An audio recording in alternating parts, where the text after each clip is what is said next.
Hello दोस्तों, मैं काजिम आपका फिर से स्वागत करता हूं। डिजिटल वायरल न्यूज़ में आप सभी का स्वागत है। अभी हम बात करेंगे यूपी डीए हाइक के बारे में।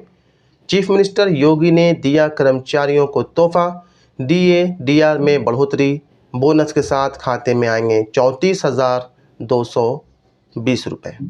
इससे पहले कि हम सारे डिटेल्स आप तक शेयर करें, आप सभी से निवेदन है कि जिन लोगों ने चैनल को अब तक सब्सक्राइब नहीं किया है वो चैनल को सब्सक्राइब कर लें, इसे लाइक करें और दूसरों तक इसे शेयर करना ना भूलें। चलें खबर की तरफ। 7 पे कमीशन के जो लेटेस्ट अपडेट आए हैं उसके मुताबिक सरकार ने कर्मियों के महंगाई भत्ते और महंगाई राहत यानी डीए डीआर में 4% की वृद्धि की घोषणा कर दी है। इसके साथ ही बोनस की भी घोषणा हो चुकी है। सरकार ने यूपी के सरकारी कर्मियों और पेंशन भोगियों को दिवाली पर इसका शानदार तोहफा दिया है। सरकार ने कर्मियों के महंगाई भत्ते और महंगाई राहत यानी डीए डीआर में 4% की बढ़ोतरी की घोषणा की है। इसके साथ ही बोनस की भी घोषणा की गई है, जिसके तहत प्रत्येक कर्मचारियों को 6,908 रुपये का लाभ दिया जाएगा।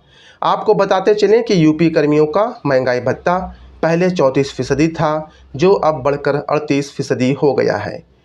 इसको 1 जुलाई 2022 से अंजाम दिया गया है। सरकार के बयान के बाद यूपी के कर्मियों का महंगाई भत्ता केंद्रीय कर्मियों के बराबर हो गया है। दरअसल वर्तमान में केंद्र की नरेंद्र मोदी सरकार ने भी महत्वपूर्ण कर्मियों के महंगाई भत्ते में 4% की वृद्धि की है। सीएम योगी ने दिवाली से पहले बोनस की भी मंजूरी दे दी है। यूपी सरकार के इस फैसले के बाद राज्य के विभिन्न विभागों के 18 लाख सरकारी कर्मियों और 12 लाख पेंशन भोगियों को इसका लाभ मिलेगा।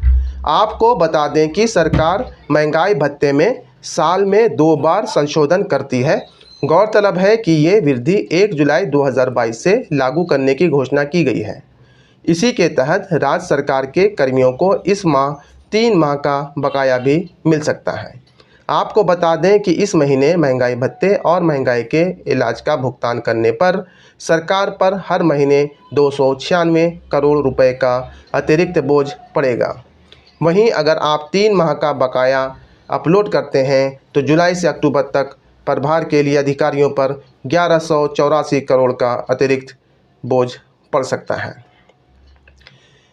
इसी तरीके से मैं आपको बताता चलूं कि कर्मचारी का मूल वेतन यदि 56,900 रुपये है तो नया महंगाई भत्ता 38% के हिसाब से 21,622 रुपये प्रति माह, यानी कि अब तक की महंगाई भत्ता जो 34% में जो 19,346 माह के हिसाब से आती थी, महंगाई भत्ते के सुधार हुआ और 21,622 और 19,346 यानी कि 2,276 रुपये का इसमें डिफरेंस पाया जाएगा, जो कि वार्षिक वेतन वृद्धि में 2,276 मल्टीप्लाई बाय 12 यानी कि 27,312 रुपये अधिक मिलेंगे।